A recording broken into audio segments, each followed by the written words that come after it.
About the year 423 before Christ, the throne of Persia was occupied by a king named Darius II. His queen, the beautiful Parysatis, had borne him 13 children, but most of them had died young, and only 2 sons were now alive, between whose ages there was a difference of no less than 30 years. The elder was called Artaxerxes, the younger, Cyrus. Parysatis was not an impartial mother. She loved Cyrus far better than Artaxerxes and desired nothing more ardently than that he should succeed to the throne after the death of Darius, rather than his elder brother. The queen was beautiful and wise and clever, and she had great influence over her husband, and seldom failed in persuading him to do as she wished. She hoped therefore to induce the king to name Cyrus as his successor, especially as there was much that could be urged in favor of her plan. It was certainly true that the throne of Persia descended, as a rule, from the father to his firstborn son, but there was nothing to prevent an elder son being passed over in favor of a younger, and such a course was not without precedent. In the present case, an excuse might be found in the fact that the birth of Artaxerxes had taken place before his father came to the throne, whereas Cyrus had been born in the purple, and moreover bore the honored name of the greatest of Persian sovereigns. But a much stronger argument was the difference in character between the 2 men. Artaxerxes was weak and indolent and lived constantly at the king's court, hating exertion of any kind. Cyrus, on the contrary, was active and energetic, and had already given striking proofs of ability, both as a soldier and ruler of men, for at the age of 18 he had been appointed satrap of the provinces of Lydia, Greater Phrygia, and Cappadocia. Cyrus had many friends. He was a man just after the Persian heart, a bold rider, an unrivaled archer and spear thrower, and a passionate lover of the chase, especially when it was dangerous. He also excited the admiration of the Persians by his power of drinking an enormous quantity of wine without becoming intoxicated. This was looked upon as a sign of manliness and a great distinction. In the pleasant and peaceful occupation of gardening, Cyrus also took great delight. This charming pursuit had been raised almost to the rank of a religious duty by Zoroaster, the founder of the Persian religion, who had taught his disciples that, when occupied in the planting and tending of trees useful to man, they were engaged in a good action, well-pleasing to God, and in consequence of this precept, almost every palace stood in the center of a large park or tract of enclosed land, covered with beautiful old trees. The palace of Cyrus stood in such a park, called by the Persians a paradise. Here he might often be seen, attending to the trees with the utmost diligence. Here too was a convenient hunting ground, ready to his hand, for the forest was full of wild animals who found abundant pasture in its pleasant glades. One day when Cyrus was out hunting, he was attacked by a she-bear, who dragged him from his horse and gave him several wounds before he could kill her. One of his companions came to his help, and for this service Cyrus rewarded him in so princely a manner as to make him an envied man. As a friend, Cyrus was always generous and open-handed, and he delighted in making small presents as well as great. According to an old custom, every subject who came to his court brought with him gifts, and these Cyrus always accepted, but not for himself. He took them in order that he might divide them among his friends. Sometimes, at a banquet, if he observed that the wine set before him was better than usual, he would send away part of it to one of his friends with some such message as this: "Drink this good wine today with your dearest friend." Or perhaps the gift would consist of half a goose or part of a loaf of bread, which would be taken to the friend with the message, "Cyrus has enjoyed this and desires that you should taste it also." If he gave a promise or entered into an agreement, it was certain that he would keep his word. A friendship once formed he ever afterward regarded as sacred. Anyone who did him a service, whether in war or in peace, was rewarded tenfold. At the same time, anyone who offended or injured him might expect the most savage retaliation. He is said to have once prayed to the gods to grant that he might live until he had repaid all his friends and all his enemies. As a governor, Cyrus was strictly and sternly just. Well-doers were encouraged and rewarded, but evildoers met with immediate punishment, and as a warning to others, criminals who had been deprived of hands, legs, or eyes were exposed to view in the most frequented streets. In the whole empire there were no provinces in which natives and strangers alike were so secure from robbery and murder as in those governed by Cyrus. Meanwhile, the great King Darius II felt his end approaching, and, as he wished to have both his sons beside his deathbed, he sent for Cyrus to come to Susa. On receiving the message, the young prince set out at once for the king's court, accompanied by Tissaphernes, the satrap of a neighboring province, whom he looked upon as one of his friends. He took with him also a bodyguard of 300 Hellenes who had entered his service. Cyrus was full of hope that the influence of his mother, and the favor with which he was regarded by the Persians generally, would cause his father to bequeath the throne to him, and not to Artaxerxes. If the choice of their future sovereign had been left to the people, they would probably have chosen Cyrus. But in Persia, the naming of the successor was the right of the reigning king, and the hopes of Cyrus were doomed to disappointment.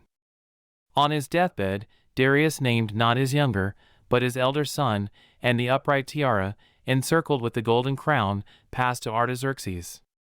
Cyrus was vexed and angry at the failure of his hopes, and probably took little pains to conceal his feelings, for he was of a very passionate nature. However this may have been, Tissaphernes, whose friendship for him had been merely feigned, went to the new king and told him that his brother had made up his mind to have him murdered. The beginning of a new reign had often in Persia been signaled by bloody deeds, and the murder of a brother was by no means an unheard of crime. Artaxerxes was therefore ready enough to believe the accusation and immediately gave orders for his brother's arrest, for he was resolved to defeat his ambitious schemes by the most effectual of all methods, namely by putting him to death. Cyrus had many friends at the court, but there was not one who dared to come forward in his behalf, except his mother, Queen Parysatis. She indeed was ready to risk everything in order to save her favorite son, and, being also the mother of the great king, with a sacred claim upon his love and respect, she succeeded at last, after endless entreaties, in shaking his resolution and inducing him to pardon Cyrus. Artaxerxes was far from being a great man, but he was at least easygoing and good-natured, and now his mother so far prevailed upon him that he not only set Cyrus at liberty, but also reinstated him in his former dignities and allowed him to depart to his own province. Cyrus returned therefore to his residence at Sardis, full of bitterness and disappointment.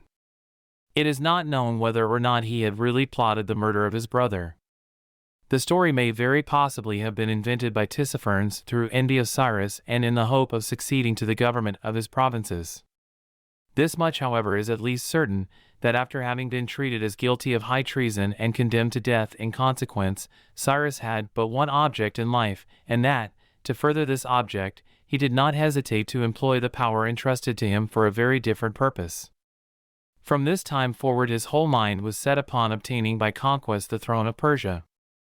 It was no small enterprise upon which the mind of Cyrus was now bent, and at first sight it might well have been pronounced altogether hopeless. How could a mere governor of a province hope to unseat from his throne the great king with all the resources of the empire at his command? At the most, Cyrus could only reckon upon some 100,000 soldiers, whereas Artaxerxes was able to bring more than 1,000,000 of men into the field. On the other hand, however, it might be urged that the great king could not at once assemble his whole force. So immense were the distances in this huge empire that a whole year of preparation would be required in order to bring up the army to its full strength. And Cyrus intended, if possible, to take his brother by surprise. He believed, moreover, that his disadvantage in point of numbers would be more than counterbalanced by the infinitely superior quality of at least a part of his army. It was from among the Hellenes that he hoped to enlist such troops as could not fail to ensure his success.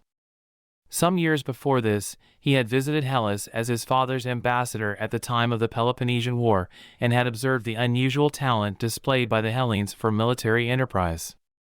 He had made many friends among them, whose friendship he still retained, and he was anxious to induce as many Hellene soldiers as possible to enter his service. The Hellenes had always been fond of adventure, and just at this time there were numbers of them willing and eager to engage themselves to a foreign master who promised good wages, especially when this master was a prince well known to be generous and open-handed, and above all, a lover of Hellas and the Hellenes. During the long Peloponnesian War, they had become accustomed to an unsettled, adventurous camp life, and, now that the war was over, they did not care to return to peaceful pursuits. But Cyrus could not, without betraying his plans, begin openly to enlist foreign troops. It was necessary to find a pretext for employing them, and in this he was helped by fortune. For several hundred years there had been established along the west coast of Asia numerous flourishing colonies of Ionian Hellenes. At first, and for a long time, they were free states, but they had been conquered at last by the Persians, and now they formed part of the Persian Empire and were included in the satrapy of Tissaphernes.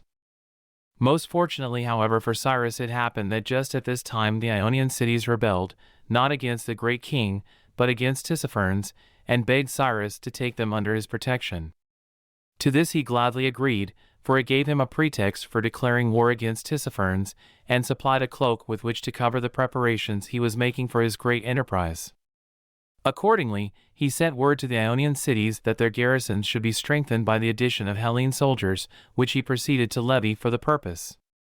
He also raised troops for the relief of Miletus, one of the largest of the cities and the only one left in the hands of Tissaphernes, who had received the news of the intended revolt in time to enable him to take prompt measures for suppressing it. He had removed the garrison, put to death the leaders of the opposition, and banished all suspected persons. These banished inhabitants had come to Cyrus, and, in answer to their entreaties, he agreed to besiege Miletus both by land and water. It may seem strange that one satrap should have been able to wage war against another, whilst all the time both continued to be subjects of the great king. But in point of fact, such rivalries between neighboring satraps were rather encouraged than otherwise by the great kings, who lived in constant fear lest one or other of the great lords should take it into his head to make himself an independent sovereign, and consequently felt more secure when they were occupied in quarreling among themselves. In this case, moreover, the royal revenues suffered no loss through the revolt of the Ionian cities, for Cyrus took care to forward the tribute which they were required to send to Susa, just as regularly as it had before been sent by Tissaphernes. Other opportunities also offered themselves to Cyrus for increasing the number of Hellene soldiers in his pay. About this time he received a visit from a Spartan named Clearchus, whose acquaintance he had made during the Peloponnesian War, and of whose ability as a military commander he had the highest opinion. Clearchus had come to him with a request on behalf of the cities of the Hellespont, who were at war with their barbarous neighbors, the Thracians, and could not hold their own against them without help. He wished to aid his countrymen by raising an army for their defense, and asked Cyrus to grant him for this purpose a sum of 10,000 darics. A daric was a gold coin, first issued by King Darius I, and called after him. The request was a large one, but it was at once granted by Cyrus. Shortly afterwards there came to him a Hellene from Thessaly with a similar request. In his country, the party of which he was leader found itself hard pushed by the opposing faction, and he also desired to raise an army by means of which he and his friends might again have the upper hand. He asked Cyrus to let him have as much money as would enable him to hire 2,000 men for 3 months. "I will give you gold enough," said Cyrus, "to hire 4,000 men for 6 months, on condition that you prolong the quarrel with your enemies until I send for you." Other requests of a similar kind were also granted by Cyrus, always with an intimation that he might require the troops later on for his own service. And thus he secretly collected a force of Hellenes which he kept employed in other undertakings, but ready to come to him when he should want them.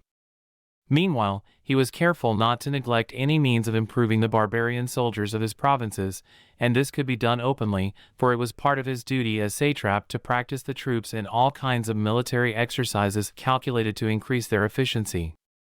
All this time the great king was constantly sending spies to Sardis to find out what his brother was doing, but on their return the spies invariably reported that they had seen nothing that could be regarded as suspicious.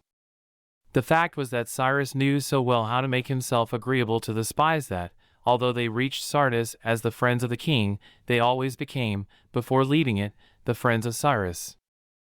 Every step that he took was weighed by Cyrus with the utmost caution. Every difficulty that was likely to present itself on the road to Susa was considered carefully and deliberately, in order to ascertain the best means of overcoming it. No feeling of impatience was allowed to urge him on to any rash or premature action. At last, 3 years after his return from the court, he judged that the preparations were sufficiently advanced and that the time had come when he might venture to call in the companies of Hellene mercenaries from their various services, and also assemble his Persian troops. Even now, however, he took care not to disclose the real object of the campaign. For had he announced his intention of marching against Susa, the great king would have been at once put upon his guard, and moreover he had every reason to fear that the Hellenes would refuse to enter upon the expedition if they knew how desperate was the venture and how far it would lead them from their homes. By means of his posts, the king could hear in less than a week of what was doing at Sardis, but an army could not march from thence to Susa in less than 6 months. For these reasons, Cyrus announced that the expedition was to be directed against the marauding tribes of Pisidia, who had often made raids upon the neighboring provinces and laid them waste. These tribes must, he said, be exterminated in order to maintain the safety of the empire. But there was one whose sharp eyes had followed all the doings of Cyrus with the close watchfulness of hatred, and who saw clearly through the veil with which he sought to conceal his real purpose. This was his neighbor, Tissaphernes. When he heard of the great host gathered together for the expedition against the Pisidians, Tissaphernes felt certain that Cyrus was aiming at nothing short of the throne of Persia, and taking with him a troop of 500 cavalry, he set off at full speed for Susa, that he might be the first to warn the king of the approaching danger.